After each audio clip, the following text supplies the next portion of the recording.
ಹಾಗೂ ನೈಜ ಸುದ್ದಿಗಳಿಗಾಗಿ ವೀಕ್ಷಿಸಿ ಸತ್ಯ ಸುದ್ದಿ ನ್ಯೂಸ್ ಕನ್ನಡ.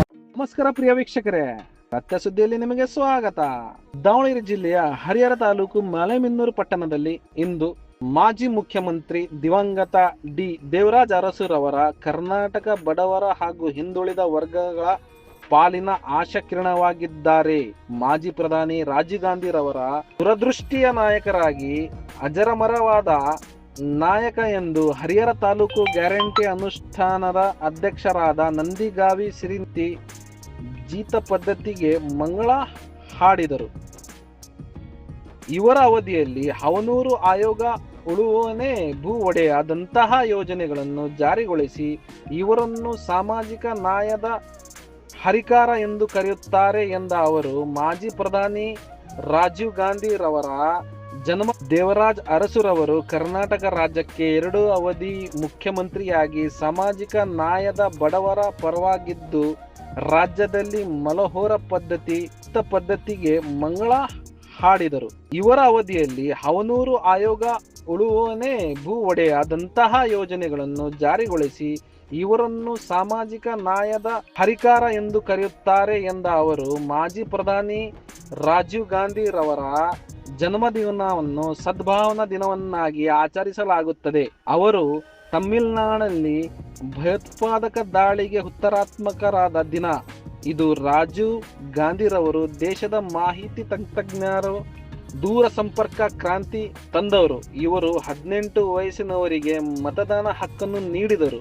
ಇವರ ದೂರದೃಷ್ಟಿಯ ಪ್ರಯತ್ನದಿಂದ ಭಾರತ 21ನೇ ಶತಮಾನದಲ್ಲಿ ಕಾಲಿಡುವುದಕ್ಕೆ ಸಿದ್ಧತೆಯನ್ನು ಮಾಡಿದ ನಾಯಕ. ರಾಜೀವ್ ಗಾಂಧಿರವರು ಸಮಾಜದ ಎಲ್ಲ ವರ್ಗದ ಜನರಲ್ಲೂ ಎಲ್ಲಾದರೂ ಭಾಗಿಯಾಗಬೇಕು ಎಂದು ಸಂವಿಧಾನದ 73-74ನೇ ತಿದ್ದುಪಡಿ ಮಾಡಿ ಮಹಿಳೆಯರಿಗೆ ಸ್ಥಳೀಯ ಮಟ್ಟ ಚುನಾವಣೆಯಲ್ಲಿ ಪ್ರಾತಿನಿಧ್ಯ ಕಲ್ಪಿಸಿಕೊಡಲು ಶ್ರಮಿಸಿದರು.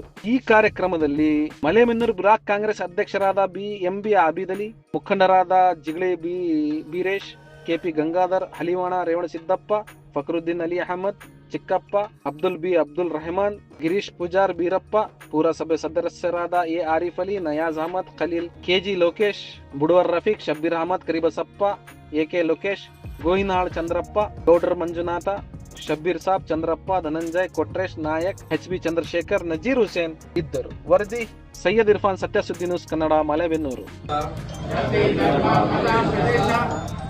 ಭಾಷೆಯ ಭೇದ ಭಾವವಿಲ್ಲದೆ ಭಾರತದ ಎಲ್ಲ ಜನತೆಯ ಭಾವೈಕ್ಯ ಮತ್ತು ಸೌಹಾರ್ದಕ್ಕಾಗಿ ಕಾರ್ಯನಿರ್ವಹಿಸುತ್ತೇನೆ ಎಂದು ನಾನು ಪ್ರತಿಜ್ಞೆ ಮಾಡುತ್ತೇನೆ.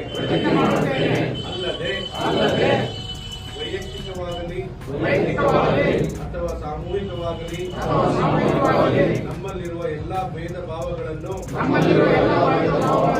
ಹಿಂಸಾಚಾರಕ್ಕೆ ಅವಕಾಶ ನೀಡದೆ ಸಮಾಲೋಚನೆ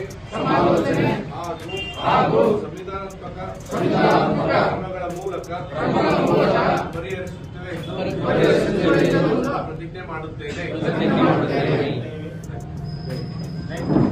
ಯಾವ ಒಂದು ನಿಟ್ಟಿನಲ್ಲಿ ಅವ್ರು ಕೆಲಸ ಮಾಡ್ತಿದ್ರು ಅಂತ ಯೋಚನೆ ಮಾಡಿ ನಾವೆಲ್ಲರೂ ಯೋಚನೆ ಮಾಡಬೇಕಾಗುತ್ತೆ.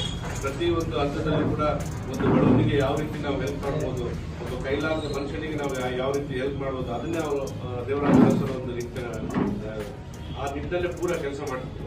ಇವತ್ತು ಎಷ್ಟು ಜನ ಬಡವರಿಗೆ ನಾನು ಯಾವ ರೀತಿ ಕೆಲಸ ಮಾಡಿಸೋದು, ಅಧಿಕಾರ ಇರಲಿ ಅಧಿಕಾರ ಇದ್ದೇ ಇರಲಿ, ಯಾವುದಾದ್ರೂ ಒಂದು ರೀತಿಯಲ್ಲಿ ಬಡವರಿಗೆ ಹೆಲ್ಪ್ ಮಾಡಬೇಕು ಅಂತ ಹೇಳಿ. ಆಮೇಲೆ ನಮ್ಮ ರಾಜೀವ್ ಗಾಂಧಿ ಅವರು ಮೊಟ್ಟ ಮೊದಲಾಗಿ ಅವರೇ 18ನೇ ವರ್ಷಕ್ಕೆ ವೋಟಿಂಗ್ ಪವರ್ ಕೊಟ್ಟು, ಯಾಕಂದರೆ ಅವರು ತುಂಬಾ ಜ್ಞಾನ ಇತ್ತು ಅವರಿಗೆ. ಅವಾಗಲೇ ಒಂದು ಸ್ಲೋಗನ್ ಇತ್ತು ಅವ್ರ ಹತ್ರ, ಹಳ್ಳಿಯಿಂದ ದಿಲ್ಲಿವರೆಗೆ ಕಾಂಗ್ರೆಸ್ ಅಂತ ಹೇಳಿ. ಪಂಚಾಯತಿಂದ ಹಿಡಿದು ಪಾರ್ಲಿಮೆಂಟ್ ತನಕ ನಾವು ಕಾಂಗ್ರೆಸ್ನ ತರಬೇಕು ಅಂತ ಹೇಳಿ ಅವಾಗ ಪ್ರೂವ್ ಮಾಡಿದ್ರು ಅವರು. ಪ್ರತಿಯೊಂದು ಗ್ರಾಮ ಪಂಚಾಯತಿಯಲ್ಲೂ ಕಾಂಗ್ರೆಸ್ ಬಾವುಟ ಆಗ್ತಾ ಇತ್ತು, ಎಲ್ಲರೂ ಕಾಂಗ್ರೆಸ್ ಬಾವುಟ. MP ಸುಮಾರು 400 ಚಿಲ್ಲರೆ ಅವಾಗ